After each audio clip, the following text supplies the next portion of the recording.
defense is adopting common markings but you are close to. Yes, because ang documents naman po nila ay sa kanila at ang documents namin ay sa amin. So sa amin, because we're just being very careful din with the way we do things. This is really the way we do things naman. We want our own documents to be marked kahit na similar yung documents. Ito rin po kasi yung mga dokumento na gagamitin natin during the course of the trial. So, yun naman po ay napag-usapan na at naintindihan naman ng bawat party kung ano yun. Ano yung reaction daw po dun sa request ng impeachment, ng prosecutor's impeachment court compel the defense to specify bakit niyo po nilista rin yung mga witnesses ng prosecution? Unang-una sa lahat, wala po sa tingin ko po, sa aming pananaw, hindi naman po tama yung terminology na mirroring or adopting because as you know, and you were here that day, halos sabay po kaming nag-submit ng pre-trial brief. Nasa bawat panig naman po yun kung sinong witnesses at anong mga dokumento ang iprepresenta. Ngayon, pagdating doon, if they file such a request, motion, manifestation, the defense is ready to respond accordingly. Salamat po. Thank you po, Attorney. Crucial po itong phase na to para sa, expect today. Tuloy-tuloy pa rin naman po yung remarking natin na sessions. No? So this is the third day of the pre-trial conference. So I think what we can expect is both the defense and the prosecution naman po are trying to expedite. No? Ibig sabihin po nun ay sinusubukan natin talagang matapos sa lalong madaling panahon itong nagiging pre-marking.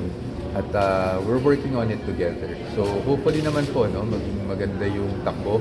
Nagiging orderly naman na po ang takbo since last Thursday pa, nung first day ng pre-trial.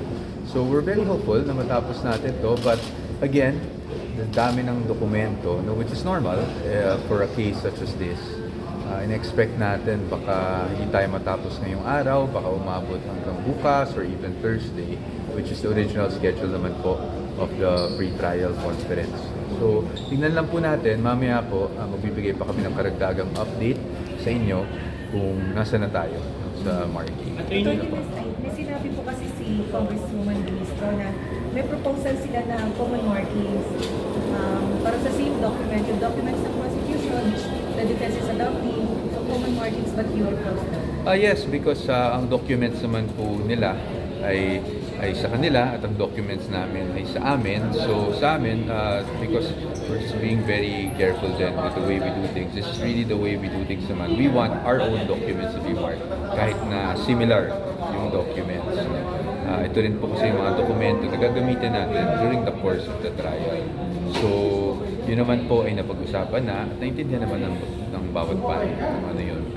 Ano yung reaction daw po dun sa request ng impeachment, ng prosecutor's impeachment court compel the defense to specify bakit niyo po nilista rin yung mga witnesses ng prosecution? Unang-una sa lahat, wala po sa tingin ko po, sa aming pananaw, hindi naman po tama yung terminology na mirroring or adopting because as you know, and you were here that day, halos sabay po kaming nag-submit ng pre-trial brief.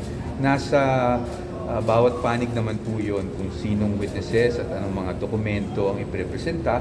Ngayon, pagdating doon, if they file such a request, motion, manifestation, the defense is ready to respond accordingly. Salamat po. Thank you po, Attorney. Crucial po itong phase na to para sa, pagpipresenta ng witnesses later on. It's for the orderly conduct of the trial po. Ito pong marking kasi ng mga pieces of documentary evidence.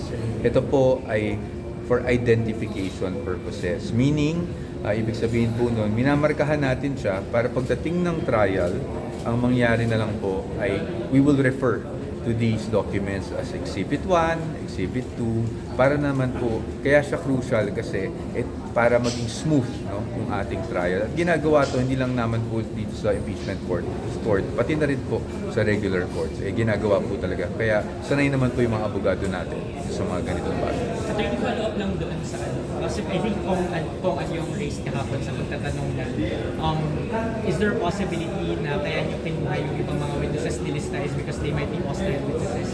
Parang nasa strategy po ba yun ang Sir, whatever legal strategy it is, I'm sure you can understand that we will not disclose our legal strategy. But again, it is a prerogative of either the defense or the prosecution to choose the witnesses and the pieces of documents that they will, or pieces of evidence that they will be presenting. So really, I don't see the issue in that.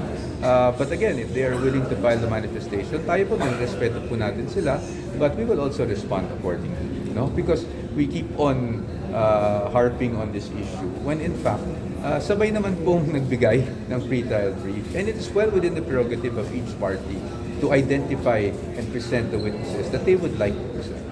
No? I think that's very Voting ba yung pwede ang surprise witness with 3 days notice? Sa amin, basta may, sa atin, meron naman talaga mga reservations, no? Magkabilang panig. Kami din sa defense, meron din kaming na-reserve na witnesses, hindi namin pinangalanan. Bakit? Para sa kanilang seguridad. No? And if there is a rule that we have to disclose within 3 days, wala naman po kami nagiging problema doon. In fact, kami pa nga po yung humingi ng disclosure. Number 1, ng order of trial, no? Meaning anong article ang uunahin. And pangalawa, kung sino ang witnesses, humingi rin kami ng disclosure kung sinong mauna, sinong sunod. Bakit po?